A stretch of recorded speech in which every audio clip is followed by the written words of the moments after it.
My dad came rushing in from outside and said, "Come on, Leo, you and your sisters. I found a nearby hotel at a reasonable price, and it's clean." We grabbed our bags and left the station cafeteria. After a short walk, we arrived at the hotel. I don't know why, but I felt a tightness in my chest as soon as I laid eyes on the hotel. Although it looked elegant, but I felt oppressive.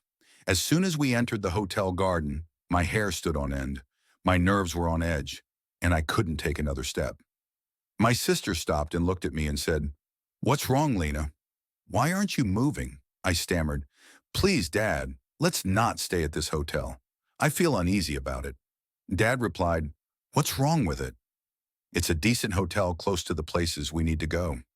Mia, biting her lips and speaking through clenched teeth, said, "Dad, please, let's just get through these 2 days." Reluctantly, I agreed to stay, but my heart was trembling with fear.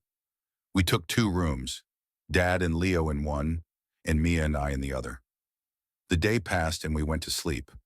I was lying in bed when I heard the door of the room across from ours creak open, followed by the sound of a bed squeaking. My heart raced, matching the pace of my breathing, as I heard the windows rattling and the sound of wind mixed with inhuman noises. Suddenly, a red light appeared under the door, and black shadows moved as if a gate to hell had opened in front of our room. A shadow stood at our door, and I saw the door handle moving. My heart almost stopped from terror, and I hid under the covers, barely able to breathe. Seconds later, I felt something strange and opened my eyes to see a black figure by the window. I quickly hid under the covers again, trying to sleep. Suddenly, I felt the blanket being pulled off Mia.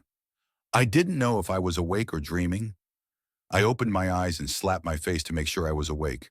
I grabbed the blanket and pulled it back, but it was yanked away again, this time with force. I grabbed the glass of water next to me and splashed it on my face, screaming, "I'm awake! What's happening?" My sister, who is my twin, woke up and asked, "Why are you screaming? What's wrong?" I pointed to the blanket floating in the air. We froze in place as it rose, and then fell to the ground. We ran out of the room in our pajamas to Dad and Leo's room, banging on the door. Dad opened it, and we were paralyzed with fear when we saw Leo floating in the air, spinning around the room. We couldn't move or even scream until we heard Dad's voice in the hallway. "What's going on? Why are you screaming and running around like this?" We couldn't speak, still in shock from what was happening with Leo. As Dad approached the room, Leo fell back onto the bed, still asleep. Dad asked, "Leo, are you okay?" Leo replied, "Yeah, why?" "What's going on?" We looked at each other, and Dad angrily said, "Mia and Lena, why were you screaming and running around like that?" Lena stammered, "Dad, something strange happened in our room, and when we ran here, we saw something terrifying." She began to explain everything that had happened. When she finished, Dad listened in disbelief and said, "So, because you didn't want to stay at this hotel, you're making up stories? Listen, you'll have to endure these 2 days until we finish your university paperwork, and then you'll move to the dorm. Now go back to your room." We reluctantly returned to our room, passing the hotel manager on the way. We changed our clothes and went back to Dad, who was talking to the manager. After they finished, Dad closed the door to his room, and we followed the manager, who was walking away quickly. Mia cleared her throat and said, "Excuse me, can I ask you something?" He turned around with a sly smile, as if he knew what we were going to ask, and said, "Of course, how can I help you?" Mia quickly asked, "Is there something strange about this hotel?" He frowned and said, "What do you mean? Can you explain?" I blurted out, "Like ghosts or something?" He chuckled and said, "No, but there is death here." He leaned closer and continued, "Just don't follow anything you see." His eyes gleamed, and we swallowed hard, asking in unison. We woke up to Dad saying, "Let's go. We need to finish the paperwork." We got ready and left, completing the university procedures. We didn't have time to return to home, so we looked at each other, realizing we'd have to spend another night in hotel. Leo said, "Do you have a solution?" Mia replied, "Leo, don't you feel something strange about this hotel?" He pointed to Dad, who was buying us food from the restaurant, and said, "Honestly, I thought I was dreaming when I was floating in the air. But when you guys said you saw me, I knew it wasn't a dream. Also, before I fell asleep, I saw a little girl on the balcony, asking me to come play with her. I thought it was just kids playing, so I went to sleep. But then I heard the bathroom door creak open, even though I had already taken a shower. I called out, "Dad, are you in the bathroom?" No one answered. I called again, and the bathroom light went out. I saw red, bloodshot eyes and long black fingers reaching for me. I grabbed the bathroom door and ran out. It was a horrifying entity. The least I can say is that it was grotesque. My heart was pounding with fear, and the smell of damp, moldy earth filled the air. It spoke in a hoarse voice, like a snake's hiss, saying, "You didn't want to play with me? Fine, I'll make you suffer." It lifted me into the air and spun me around like a fan. When I heard Dad approaching, it disappeared into the bathroom with a terrifying scream, leaving me on the bed. I felt you guys waking me up, but I didn't say anything because Dad wouldn't believe me no matter what. Let's just be careful and pray that we finish our paperwork quickly and return home. Dad returned and asked, "Do you want to eat here or go back to the hotel?" We looked at each other, and Leo said, "Let's eat here and then go back." Dad agreed, and we ate in the hotel garden. Afterward, we had to return to the hotel. The manager was standing there with his usual sly smile and said, "We agreed that you wouldn't be late, right?" Dad replied, "Sorry, sir, but why can't we come and go as we please? Are we in a hotel or what?" The manager said, "It's for your own safety, sir." Mia asked, "What do you mean? Was the hotel closed?" Dad snapped at her, "What's wrong with you? Go to your room with your sister." He turned to the manager and said, "Sorry, sir, we're done here." "Let's go, Leo." We heard Dad and Leo's footsteps behind us. Leo asked, "What's going on, Dad?" "What's the story?" Dad replied, "I'll tell you later when we're alone. I don't want your sisters to be more scared than they already are." Mia and I trembled, holding each other's hands, trying not to let them know we had overheard. From our balcony, we could hear what they were saying. We entered the room, changed our clothes. We sat down to listen to what Dad would say. Dad began, "Listen, son, when we arrived in Milano, I called our relative here, but he apologized, saying he was traveling and couldn't host us. So I left you at the station cafeteria and went to look for a decent, affordable hotel. I couldn't find anything. Either the rooms were disgusting or the staff looked shady. I was worried about you and your sisters, so I ended up at this hotel. It was completely dark except for one room. I met the manager who made me agree not to return late and to ignore anything strange that happens in the hotel. I had no choice but to agree, or we would have had to sleep in the cafeteria." Leo took a deep breath and said, "So that's why the manager said that." "Listen, Leo, don't let your sisters know anything. They don't need more fear." From our balcony, it seemed like Leo could see us. Mia and I held each other's hands, unable to speak. We sat there for about 15 minutes until the lights in Dad and Leo's room went out and the door closed. We quietly opened our balcony and looked down. We saw the little girl pointing at the manager and saying, "Come on, sir, Mom is very sick. Let's hurry." Suddenly, we saw the Manea run and cry. We saw the girl scream, and black smoke emerge from her. Her voice changed from a child's to a demonic, terrifying voice coming from the depths of hell. "I'll come back for you. You'll hang with them," she said with a devilish laugh, and the smoke and voice disappeared. Our nerves were shattered from the horrifying scene, and we stayed in place until we heard Dad's voice near our room saying, "Liza, my wife, how did you get here? How did you find us?" We were startled and quickly went out to see what had frozen Dad's blood. He was following the little girl, thinking it was Mom. My mom is dead. She was laughing and saying, "Come with me." When she saw us, she smiled wickedly at us. Dad looked at us with empty black eyes and said in a hoarse voice, "Your mom is here, girls. Come." Suddenly she left Dad and ran after us, transforming into a terrifying figure and laughing demonically.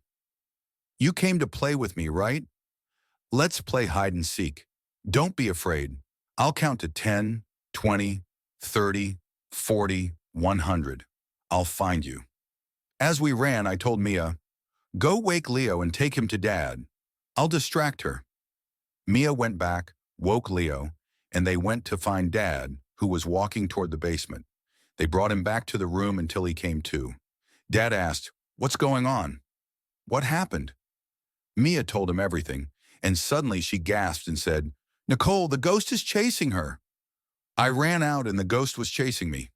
I fell in the garage and hid behind an old car. Mia, Dad, and Leo caught up, out of breath. Mia said, "I heard you." And then she screamed. The ghost was above us, and we ran.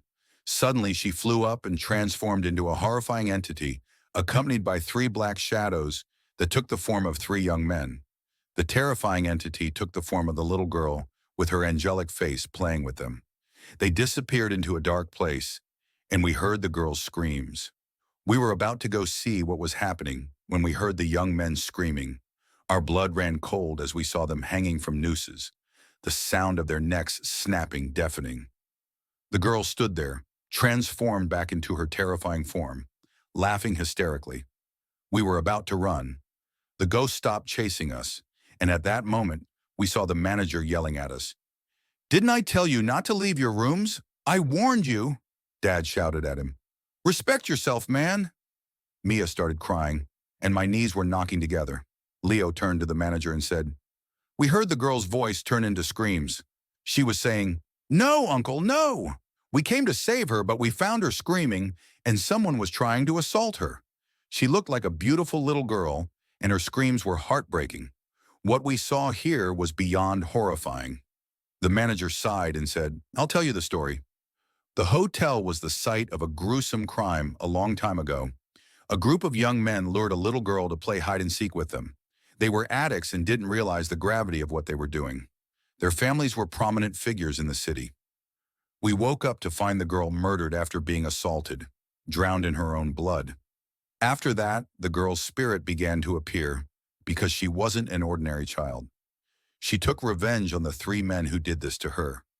Each night, she would play with one of them, and we would find him hanging in the same spot until she had finished with all of them." Leo asked, "How did she take revenge on them?" The manager sighed and said, "Through 3 suicides, each with a horrific story ending in a gruesome death. We would find them hanging in the same spot. The first one was out late at the nightclub attached to the hotel. His friends noticed he kept looking into the void and putting his hands up as if protecting himself. Suddenly he collapsed, drank something, and started screaming, 'I had nothing to do with this. It was Mark's idea. Have mercy on me.' When we asked him what was wrong and who he was talking to, he pointed and we saw a little girl with bloodshot eyes drenched in blood. She turned into black smoke, swirling around him. He was writhing in pain, and his friends tried to save him, but they were too late. When they reached him, he was hanging from a noose. That was the end of Adam. Next was Mark, who was the last to go because he was the cause of all this. His death was horrific. He was staying in the room across from yours. That night he was throwing a party. The room was red with loud music playing. At midnight there was a knock on the door, but no one paid attention. They were drinking and using drugs and no one cared to open the door. The door burst open on its own, as if a gate to hell had opened. Fire entered the room accompanied by demonic voices. The guests woke up to the sight of fire consuming everything. The little girl emerged from the fire, grabbed James's hand and said, "Come play hide and seek with me." James screamed and ran, saying, "Have mercy on me. Mark is the reason for this."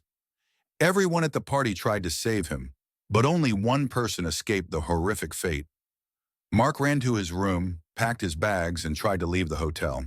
He was disheveled, his shirt half tucked, wearing only one sock, and looked like a madman. When he reached the cashier to pay, he was spinning around, saying, "Hurry up, man, I want to leave." Suddenly, he felt something on his back and screamed, "Get away from me! They're liars!" He threw a wad of cash at the cashier and ran. I saw her for the first time, saying, "Come play with me," as she reached out to him. Mark ran, screaming, "Save me! She's going to kill me! She's taking revenge on me! I'm the reason!" He ran to the same spot where the others had died. The girl appeared in her terrifying form, and the poor man had a heart attack and died. We thought he had hung himself like the others, but the forensic doctor confirmed he died from shock. His heart stopped, and he was found hanging from the noose, already dead. To this day, I still hear their screams. The hotel was closed, and every night we hear the same screams. The hotel became a haunted hotel, filled with the remnants of drugs and alcohol. Mia said, So if Leo had played with her, or if we hadn't reached Dad in time, she would have, she couldn't finish her sentence. And we said, God save us. But my curiosity was killing me. So I quickly asked the manager, can you clarify what you mean by her not being an ordinary child? Before he could answer, he looked around and said, let's not go into details, but let's just say her mother was a powerful sorceress. The night her daughter was killed, she booked the entire floor where the girls' room and the young men's rooms were located. She was a famous figure among those who practice witchcraft and magic. That night was terrifying. All the room service staff on that floor came down, terrified by what they had seen. When we asked them what they saw, their fear only increased, and they all requested leave. One of them tried to warn the young men before they reached the elevator, but the elevator malfunctioned and he died, suffocating inside. When we found him, his appearance was horrifying. His eyes were bulging, a red sticky substance was oozing from them, and his mouth was wide open. His appearance was enough to make anyone who saw him lose their mind. The next day, the sorceress came down and said she was leaving and would return. She requested that no one enter her room or clean it. She left, and the entire staff refused to go up. But I wanted to know what she had done, as these young men were guests and I was responsible. I consulted a famous healer. He went up alone and came down an hour later, exhausted. He said he had dispelled all the magic except for the girl's spirit, which was bound by black magic and couldn't be removed. He told me that anyone who sees the girl's spirit should not follow her or play with her. That's when I realized what the sorceress had done. She told me that the curse would have ended once her daughter's murder was avenged, but my actions had caused the curse to repeat every night, and the spirit would continue to carry out the curse on anyone staying at the hotel. Since then, the hotel has been as you see it now. We looked at each other and said, God save us. We slept and the next day finished all our paperwork. We returned to the hotel to collect our belongings, and our hearts said, we will never stay in a hotel here again. And with that, our story for today ends. Thank you very much. If you've made it this far, please subscribe to the channel and hit the bell icon to get all the new updates.